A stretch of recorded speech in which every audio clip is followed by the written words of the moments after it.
الحمد للہ رب العالمین والصلاة والسلام علی رسولہ الانبیاء والمرسلین اما بعد قال رسول اللہ صلی اللہ علیہ وسلم بین العبد و بین الکفر ترک الصلاۃ صدق اللہ العظیم۔ تمام تعریفیں اللہ رب العالمین کے لیے ہیں جو تمام جہانوں کا رب ہے۔ درود و سلام نبی آخر الزمان جناب حضرت محمد الرسول اللہ صلی اللہ علیہ وسلم کی ذات اقدس پر۔ اس حدیث مبارکہ کے اندر اللہ کے نبی علیہ الصلاۃ والسلام کا فرمان ہے کہ مسلمان اور کافر کے درمیان فرق کرنے والی چیز وہ نماز ہے۔ اسلام کی جو بنیاد ہے، مسلمان ہوتے ہیں ہم سب کو معلوم ہے کہ 5 بنیادی ارکان ہیں، اس پر کھڑی ہوئی ہے، جسے ہم 5 پلرز آف اسلام بھی کہتے ہیں۔ اس کے اندر سے جو دوسرا رکن ہے، دوسرا پلر ہے، وہ نماز کا ہے۔ یعنی اگر 5 میں سے کوئی ایک پلر بھی اگر باہر نکل جائے تو اسلام کی بنیاد پوری نہیں ہو سکتی، اور نہ ہی ہم کہہ سکتے ہیں کہ یہ پوری بنیاد پر کھڑا ہوا ہے۔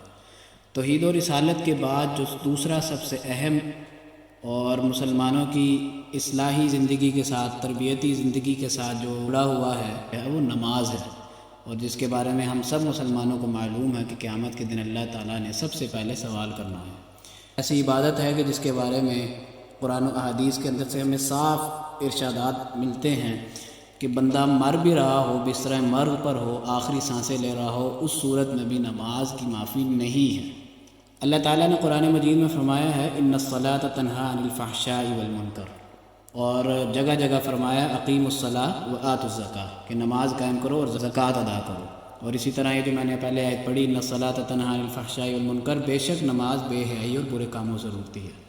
اب کافر اور مومن میں فرق کر دینے والی جو چیز ہے، اس کو سمجھ لیتے ہیں کہ کیوں کہا گیا ہے۔ کافر کے ہاں تو نماز کا کوئی کنسیپٹ ہی نہیں ہے، کافر کے ہاں عبادت کا بھی کوئی کنسیپٹ نہیں ہے، کافر کے ہاں حیا کی بھی کوئی تمیز نہیں ہے، کافر کے ہاں حلال اور حرام کی کوئی تمیز نہیں ہے۔ تو نماز جب انسان پڑھتا ہے وضو کر کے، اللہ کے سامنے اللہ کی بارگاہ میں حاضر ہوتا ہے، تو اس کے دل کے اندر یہی خیال ہوتا ہے کہ میں نے اللہ کے سامنے پیش ہونا ہے، اپنے گناہوں کی معافی طلب کرنی ہے۔ لیکن کافر کے ہاں ایسی کوئی چیز نہیں پائی جاتی۔ اور جب انسان کے اندر آخرت کا عقیدہ ہوگا، زندہ ہوگا مسلمان کے اندر، تب ہی وہ نماز کی طرف بھی اس کو اہمیت دے گا۔ کافر کے ہاں یہ چیز بالکل نہیں ہوتی، وہ تو سمجھتا ہی ہے کہ مرنے کے بعد کوئی زندگی ہی نہیں ہے، بس جب انسان نے مر جانا ہے وہ ختم ہو جائے گا۔ آج کا مسلمان اس نماز کی اہمیت کو بھول چکا ہے۔ آج کا مسلمان یہ سمجھتا ہے کہ نماز اس کے لیے ٹائم ویسٹنگ والی چیز ہے۔ وہ یہ سمجھتا ہے کہ دنیا کے اندر میں پیسہ کمانے آیا ہوں، پیسہ جب تک میرے پاس زیادہ ہو جائے گا، پیسے کے پیچھے وہ دوڑتا رہتا ہے، پوری زندگی اس کے پیچھے برباد کر دیتا ہے، لیکن نماز کو صحیح طرح اہمیت نہیں دیتا۔ جب اس کی عمر آخری ایام میں پہنچ جاتی ہے، یعنی جب موت کے قریب ہو رہا ہوتا ہے، تب اس کو نماز پڑھنے کا خیال آ جاتا ہے۔ لیکن نماز جو ہے وہ تو پوری زندگی کا حصہ ہے، اور اللہ کے نبی علیہ الصلاۃ والسلام نے جب فرما دیا کہ بچہ 7 سال کا ہو جائے تو اس کو نماز کا حکم دو، 10 سال کا ہو جائے تو اس کو مار کے نماز پڑھاؤ۔ یہاں سے معلوم ہو جاتا ہے کہ نماز کی اہمیت کتنی ضروری ہے، اور اس کو سمجھنا کتنا ضروری ہے، اور نماز کو قائم کرنا کتنا ضروری ہے۔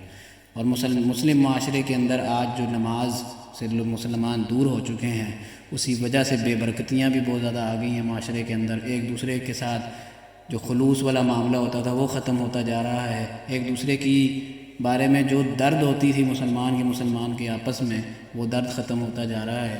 وہ سب وجوہات یہی ہیں کہ انسان نماز، قرآن اور جتنی بھی اسلامی تعلیمات ہیں ان سے دور ہوتا جا رہا ہے۔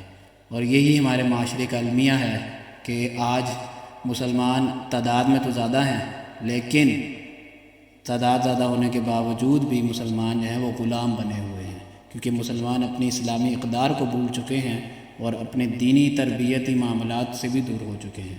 تو اللہ تعالیٰ سے دعا ہے کہ ہمیں ان تمام باتوں پر عمل کرنے کی توفیق عطا فرمائے، ہمیں اپنی نمازوں کو قائم کرنے کی توفیق عطا فرمائے، کیونکہ نمازوں کے قائم کا مطلب یہی ہے کہ جب خود نماز پڑھیں گے تو اس کی تبلیغ دوسروں کے بھی کریں گے، اور اسی کے ذریعے سے اچھا اور اصلاحی معاشرہ کی تعمیر ہو سکتی ہے۔